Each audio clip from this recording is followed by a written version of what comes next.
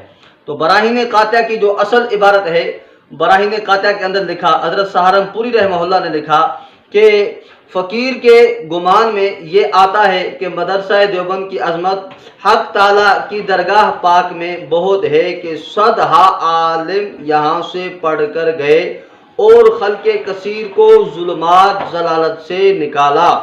یہی سبب ہے کہ ایک صالح فخر عالم علیہ السلام کی زیارت سے خواب میں مشرف ہوئے تو آپ کو اردو میں کلام کرتے دیکھ کر پوچھا، آپ کو یہ کلام کہاں سے آ گئی؟ آپ تو عربی ہیں۔ فرمایا کہ جب سے علماء مدرسہ دیوبند سے ہمارا معاملہ ہوا ہم کو یہ زبان آ گئی۔ براہین قاطعہ صفحہ نمبر 30 پر یہ عبارت ہے۔ اس میں یہ ہے کہ ہم جب سے علماء دیوبند سے ہمارا واسطہ پڑا اس وقت سے ہمیں اردو آ گئی۔ یہ مطلب نہیں ہے کہ دارالعلوم دیوبند میں نعوذ باللہ استغفر اللہ معاذ اللہ نقل کفر نباشت کے پیغمبر علیہ الصلوۃ والسلام آئے اور آ کے اردو کلام کو سیکھا۔ جب عبارت یہ آ گئی، خود بخود آ گئی، اس پہ میں ایک سوال اہل بدعت سے کرتا ہوں کہ احمد رضا خان صاحب کی اصل جو زبان تھی وہ تو پشتو تھی۔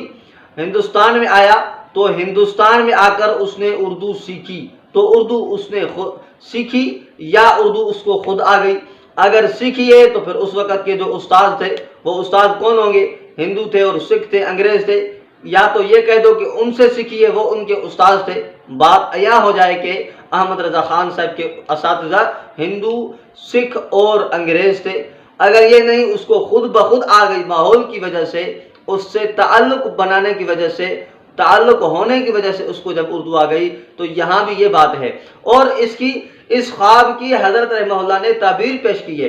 اس خواب کا مقصد یہ ہے کہ پیغمبر علیہ الصلوۃ والسلام کی جو مبارک حدیثیں تھیں، ان کی جو خدمات، ان حدیثوں کی جو شروحات اردو میں دارالعلوم دیوبند کے علماء نے کی ہے، وہ کسی اور مذہب اور مسلک کے علماء نے نہیں کی۔ مطلب یہ ہے حضرت سہارنپوری رحمہ اللہ نے خواب کی یہ تعبیر بھی بتا دی ہے، لیکن خواب پر اعتراض کرنا بھی جہالت کی واضح دلیل ہے۔ آپ کے سامنے حضرت علامہ شامی رحمہ اللہ کی ایک عبارت جو کہ فتاوی شامی سے پیش کر رہا ہوں۔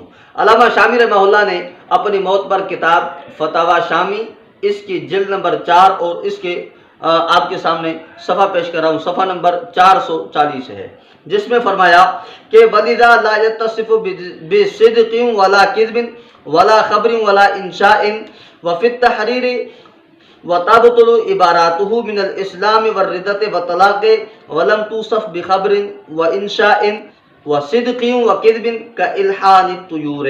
خواب والے کے حوالے سے بتایا کہ جو خواب بندہ دیکھتا ہے اس کی بات اگر سچ ہو یا جھوٹ ہو، اس کا کوئی اعتبار نہیں ہے۔ اور آگے فرمایا کہ اگر خواب میں کوئی بندہ مرتد ہو جاتا ہے نعوذ باللہ تو اس کا بھی کوئی اعتبار نہیں ہوگا۔ اگر خواب کے اندر کوئی آزاد کرتا ہے اپنی لوڈی باندھی کو تو اس کا بھی کوئی اعتبار نہیں ہوگا نیند کی حالت میں۔ اور اگر آ کے نیند میں کوئی بندہ طلاق دے دے اس کا بھی کوئی اعتبار نہیں ہوگا۔ اور اسی طرح کی ملتی جلتی ہوئی عبارت علامہ علاء الدین حسکفی رحمہ اللہ نے در المختار کے اندر لکھی اور ذکر فرمائی ہے۔ تو یہاں سے واضح پتہ چلا کہ فقہائے احناف کا طریقہ اور مسئلہ یہ ہے کہ خواب پر اور نیند والے پر احکامات جاری نہیں ہوتے، تو خواب والے پر اعتراض کرنا یہ جہالت ہے، اور خواب والے کو بارے میں فتوے اس پر کفر کے لگانا، اس پر شرک کے فتوے لگانا، یہ بھی بہت بڑی گمراہی ہے جو کہ اپنے کتب سے ناواقفیت کی عظیم دلیل ہے۔ اچھا، آپ کے سامنے ایک دوسرا حوالہ پیش کر رہا ہوں، کیا خواب پر کوئی فتویٰ شتویٰ ہوتی ہے یا نہیں؟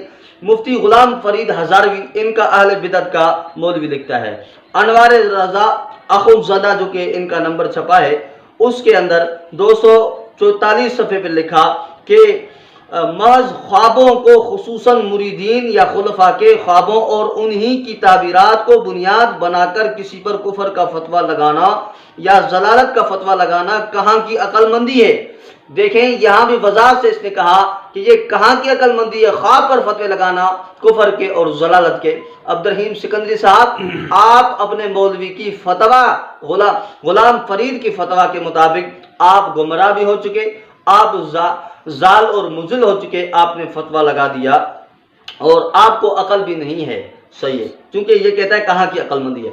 اور دوسرے نمبر پہ ان کا بریلیوں کا شیخ الاسلام ڈاکٹر طاہر القادری، اگر اس کا میں کوئی حوالہ پیش کروں آپ کو انکار نہیں کرنا چاہیے تھا، مناظرہ جنگ میں تمہارے مولوی اشرف سیالوی کا معاون وہی تھا، اس نے اپنی کتاب خوابوں اور بشارات پر اعتراضات کا علمی محاکمہ، اس کے صفحہ نمبر آپ کے سامنے پیش کر رہا ہوں 59 پر لکھا، کہتا ہے کہ یہ بات خاص طور پر ذہن نشین رہنی چاہیے کہ خواب اور اس کی تعبیر میں فرق ہوتا ہے، اس لیے خواب میں جو کچھ دیکھا جاتا ہے وہ تعبیر طلب ہوتا ہے، خواہ حضور کا ارشاد گرامی ہو یا کوئی دوسرا نظارہ، اس سے بھی عینی وہی مراد نہیں ہوتا بلکہ اس کا معنی مرادی اور ہوتا ہے، اس لیے خواب میں نظر آنے والے منظر یا سنے جانے والے الفاظ کی ہمیشہ تعویل کی جاتی ہے۔ دیکھیں یہاں کہہ رہا ہے تعویل کی جاتی ہے، آگے کہتا ہے کہ جس کو اصطلاح میں تعبیر کہا جاتا ہے، اس لیے خواب میں جو کلمات ارشاد ہوں یا نظارہ کیا جائے، اہل دیانت و امانت اس کی تعبیر کرتے ہیں، ظاہری کلمات اور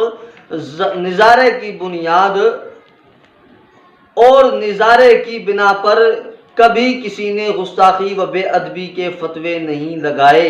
دیکھیں اس نے تو کہا کہ فتوے نہیں لگائے اور آپ اس پر فتوے لگائے ہیں کہ جی اس نے خواب دیکھا، یہ غلط بات ہے۔ اچھا، اور دوسری مزے کی بات یہ ہے کہ حضرت سہارنپوری نے تو اس کی تعبیر بیان کی اور اس نے کہا کہ اس پر کوئی اعتراض نہیں ہو سکتا۔ آگے میں ایک دوسری بات بھی پیش کر رہا ہوں۔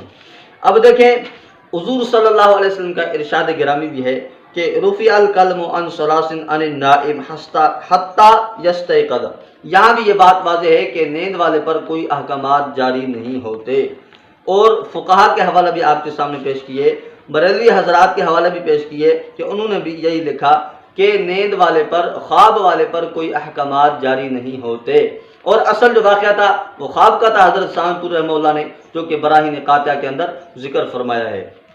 اور دوسری بات، اگر خواب پہ اعتراض کرنا ٹھیک ہے تو عبد الرحیم سکندری صاحب میں آپ کے سامنے ایک زبردست خواب پیش کر رہا ہوں، آپ کی ملفوظات اعلیٰ حضرت جس کو آپ معصوم مانتے ہو، تو اعلیٰ حضرت اس کی ملفوظات کے اندر لکھا ہوا ہے کہ مولوی برکات امن کے لیے کہ حضور صلی اللہ علیہ وسلم ایک مرتبہ اس کے جنازے میں شریک ہوئے، کسی نے خواب میں دیکھا، آگے کہتا ہے کہ برکات احمد کے جنازے، کسی نے پوچھا یا رسول اللہ حضور کہاں تشریف لے جا رہے ہیں؟ فرمایا برکات احمد کے جنازے کی نماز پڑھنے۔